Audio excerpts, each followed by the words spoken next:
Bitcoin has been rallying hard, but most altcoins have been lagging. And this has left many of us wondering why. But why? But why? Well, it's becoming clear that one of the answers is something that most crypto holders, traders, and investors overlook when doing their research. So today, we're going to tell you about this important factor, explain how it's been impacting crypto prices, and show you what you can do to ensure that your bags don't suffer because of this phenomenon. Okay, my friends, we need to talk about tokenomics. Now, it may not be the most exciting topic in crypto, but overlook it at your peril. Pump or dump, the fate of the cryptos you're holding is written in their tokenomics, so you'd better take an interest. Now, when I say tokenomics, the first thing you might think of is market cap. And we all know that the larger the market cap a crypto has, the more money that's needed to move its price, and vice versa. But if your interest in tokenomics ends there, well, good luck making money in crypto.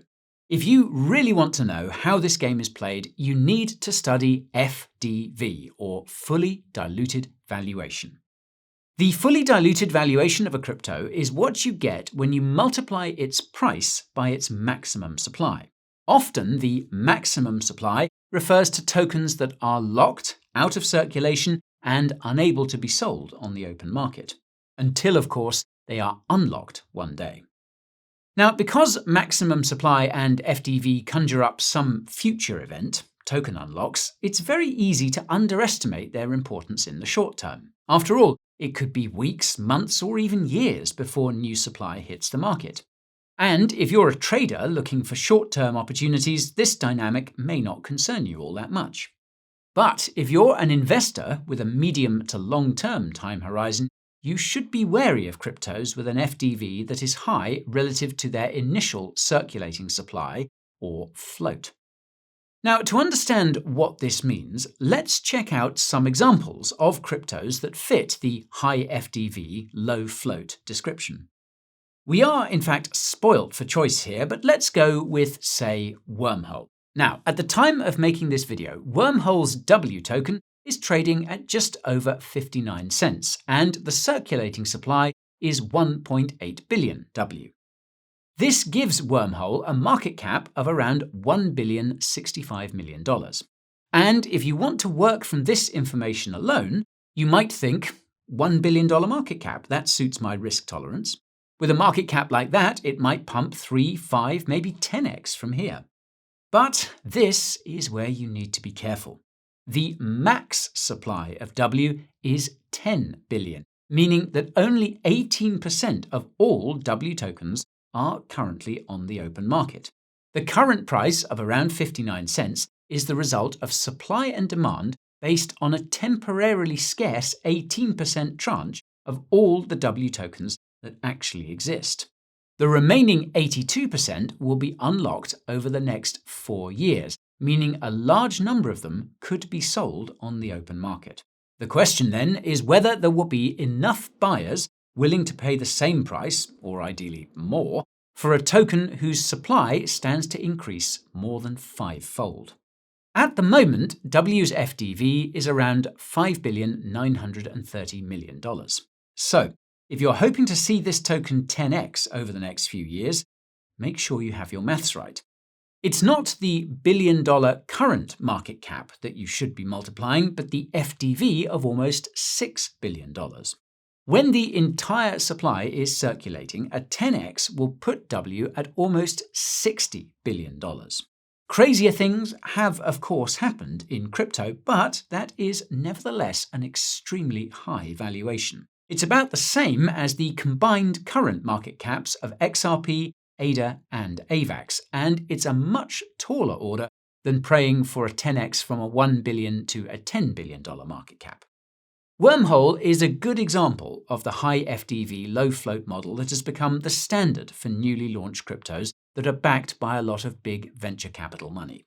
However, W is certainly not unique in this respect, and we haven't singled it out for any particular reason.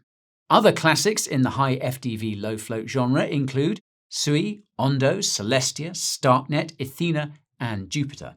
But we can't conclude this section of the video without discussing the pièce de résistance, And that is WorldCoin's WLD. There is nothing quite like it. Are you ready for deals? Are you ready for trading fee discounts? Are you ready to save some money? If the answer is yes, then you're ready for the Coin Bureau deals page. Yes, Coin Bureau brings you the very best deals and promotions in all of crypto. You won't find offers like these anywhere else. Discounts on the best hardware wallets! Exchange sign-up bonuses of up to $60,000! Trading fee discounts of up to 60%! Coin Bureau's brand new altcoin-focused subscription service! The Coin Bureau deals page is even better for you than this piece of succulent, protein-rich, nutritious grilled chicken! Head on over to coinbureau.com/deals or click the link in the description below. Don't delay. Check out the Coin Bureau deals page today. These deals are so hot, I need to cool down.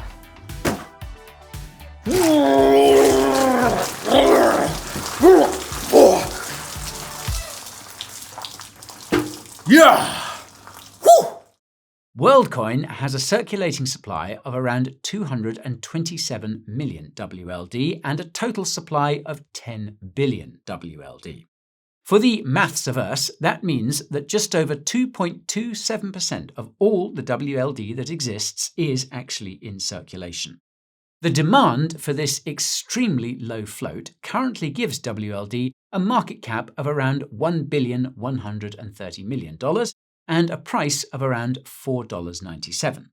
And this means that the FDV of WorldCoin is, drumroll please, $60 billion. At the time of making this video, emissions from grant and operator claims are increasing WLD's supply by around 0.6% a day. But wait, it gets better. Starting in August 2024, token unlocks and emissions from WorldCoin's team and venture capitalists will create WLD inflation of around 4% per day. Common sense suggests that holding on to an asset subject to 4% daily inflation is a bad idea, and so these unlocks and emissions are likely to be sold with haste before supply outstrips demand. If this is indeed the case, then we can expect sell pressure of up to around $40 million per day, based on the current price of WLD. So this begs the question of what WorldCoin's price action is going to look like in the future. Let's just put it this way. Good luck getting a 10x out of a crypto currently valued at $60 billion. And by the way, if you're enjoying this video so far, make sure to whack that like button so that more people can see it, subscribe to the channel and turn on your bell notifications so that you never miss another upload. Not surprisingly, the high FDV, low float meta has stirred up plenty of controversy online, and big players have been weighing in. Back in May, Binance Research published a report on the topic subtitled "How Did We Get Here?", echoing a sentiment shared by many in the community. The report cites data showing that the average float for newly launched cryptos fell from 41% in 2022 to 12.3% in 2024. However, this particular statistic was emphatically dismissed by one VC.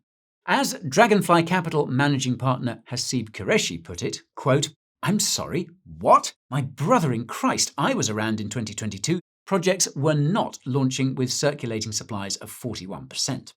He claimed that this figure was inflated by the inclusion of, quote, "random corporate coins" and non-day one listings. Hasib pointed to Lido's LDO and Osmosis's Osmo, both of which had been around for more than a year prior to their Binance listings. The implication here is that their listing day float was comparatively high because by that time they had already seen a year or more of token unlocks and emissions.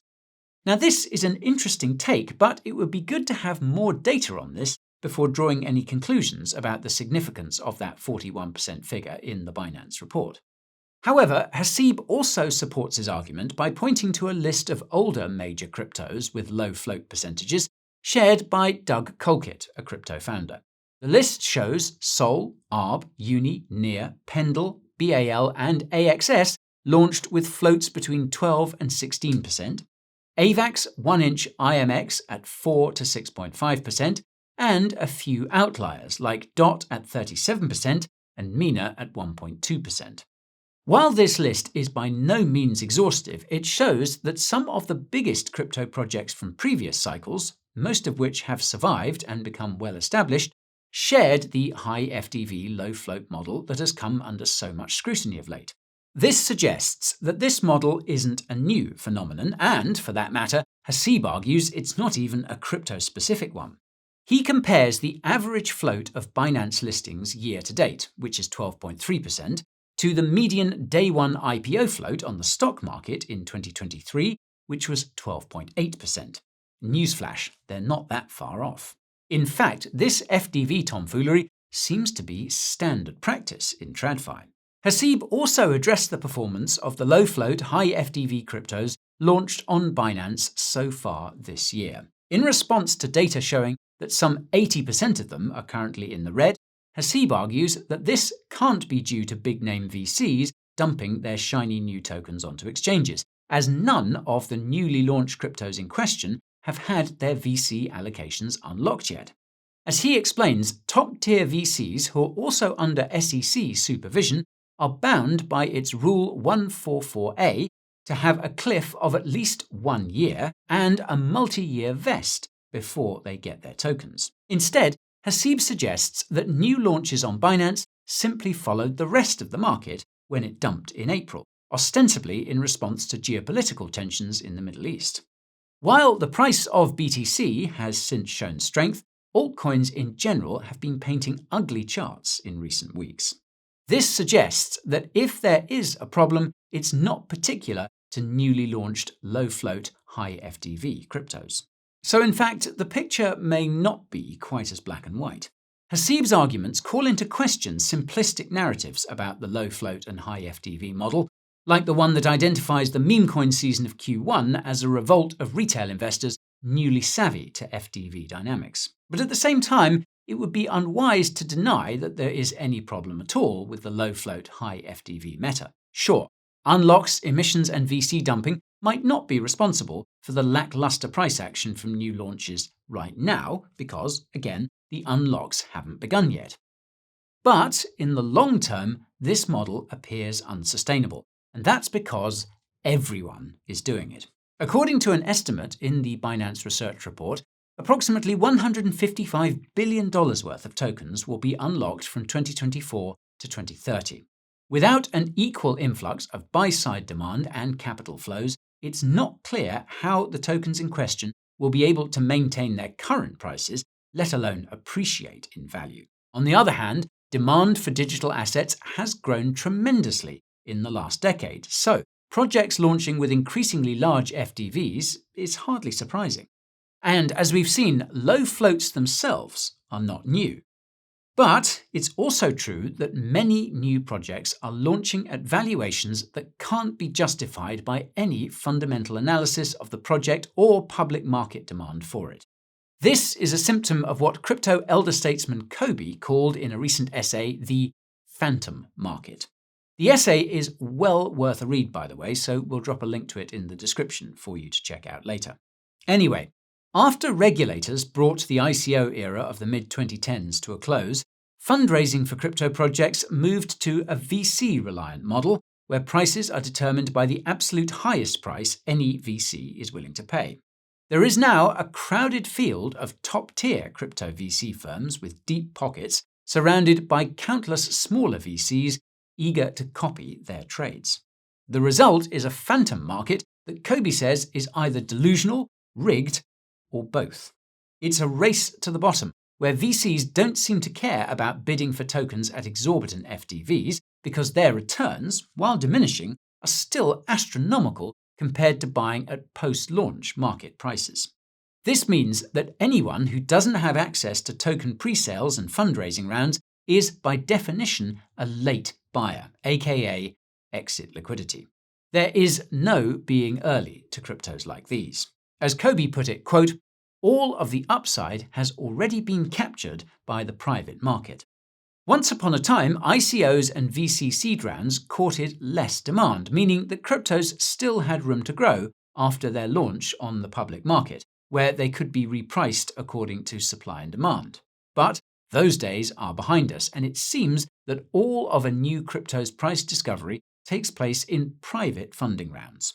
Kobe demonstrates this by comparing the returns of seed round and public market investors in 4 major crypto launches over the years: ETH, SOL, OP, and STRK. So, those who invested in the Ethereum ICO enjoyed returns 1.5x higher than those available on the public market. Solana seed investors saw returns 10x higher than those of public market buyers. For Optimism, the seed round returns were 30x higher than those available on the public market, while for Starknet, seed round investors are up 138x, while almost all public market buyers have lost money. STRK is down about 40% since launch day. Now, if you were wondering how token locks fit into all of this, allow us to explain. There is an active OTC market for locked tokens that can continue long after a token has launched on the public market. Post-listing, early investors are inevitably up a heck of a lot and desperate to realize their mad gains. In OTC trades, VCs agree to transfer their tokens upon unlock, using trust and legal enforcement as their guarantees. Since the tokens being traded are locked, they generally sell at a discount. And as the sellers are VCs who bought in right at the bottom, they might not be too sensitive about their exit price. The bigger the discount in the phantom market is, the more brutal token unlocks will be for unsuspecting retail investors who bought in on exchanges at a low float and high FDV. As soon as those tokens unlock, their holders are likely going to be market selling as fast as possible, tanking the token price in the process. Notably, the phantom market and its dislocated token prices create pressure on teams to maintain the overinflated valuations of their projects post-launch, because who wants their project's token to have horrible price action? And of course, the easiest way to maintain a high valuation is to create artificial scarcity by launching at a low float. And thus, the cycle continues. And this is how we ended up with WorldCoin. Now, as we saw earlier, there are major cryptos that launched with a low float and went on to be very successful. The story of SOL, for example, is enough to give anyone hope. After launching in 2020 with a low float, it dumped around 35% within 2 months. Then, SOL had a massive unlock in January 2021 that brought almost all coins into circulation. Fortunately, this unlock coincided with an enormous influx of retail investors into crypto, and SOL spent most of the rest of the year in a parabolic rally. Perhaps this is an exceptional case, but it goes to show that unlocks have to be understood in the context of market conditions rather than in isolation. Conversely, however, not adhering to the low float, high FDV model isn't necessarily a good predictor of market performance. There is a long list of dinosaur coins whose market caps are now too small for us to mention that began life as something resembling a fair launch, and even this couldn't save them from extinction. Many other major cryptos that have survived more than 1 or indeed 2 cycles are still on life support a very long way below their all-time highs. Take DOT, for example. Again, reasonable valuations and floats did little to help some of these coins. Then there are those projects that forego VC funding for one reason or another. If you're sick of the low float, high FDV meta, then you might find this appealing. But consider that this is an attention game, and projects that don't have substantial financial backing may struggle to gain and keep traction, with minimal resources to spend on luxuries like, for instance, marketing and comms. So, next time you're doing your own research on a crypto project that you might invest in, you should absolutely investigate tokenomics and consider avoiding cryptos with extreme valuations and minuscule floats. You can even sort cryptos by their FDV to market cap ratio on CoinGecko and take names and numbers if you feel like it. And we can't make it to the end of this video without giving a special mention to token unlocks. We've no affiliation with this site, but it is an extremely useful resource for tracking token unlocking and vesting schedules. For example, at the time of making this video, a quick glance at token unlocks shows us that one crypto is about to have 12% of its total supply unlocked in a few hours. I mean, it could be a bullish unlock, but on the other hand, it wouldn't be the worst idea to wait and see how the market reacts before making an investment decision. However you interpret the tokenomics of a crypto you're looking at, just remember that a holistic approach to research will pay off. You may find a project with wholesome tokenomics, but if it doesn't belong to a hot narrative, will anyone care? If it has a high price tag, will a new wave of inexperienced retail investors want to buy it? If it's already a top 10 crypto by market cap, will it 10x from here? Now, we are all of us digging to find cryptos that tick as many boxes and raise as few red flags as possible before the market violently reprices them upwards. Sadly, there are no easy answers, and you just have to arm yourself with more knowledge and experience than the person you are hoping will buy your bags. And that, of course, is another excellent reason to double-check that you are subscribed to the Coin Bureau and have your bell notifications turned on. Right, that's all for today's video, folks. So if you learned something, make sure to crunch the like button to help more people see this. And if you think we're being unfair to WorldCoin, why not let us know about it in the comments? As always, thank you for watching, and I will see you next time. This is Guy, over and out.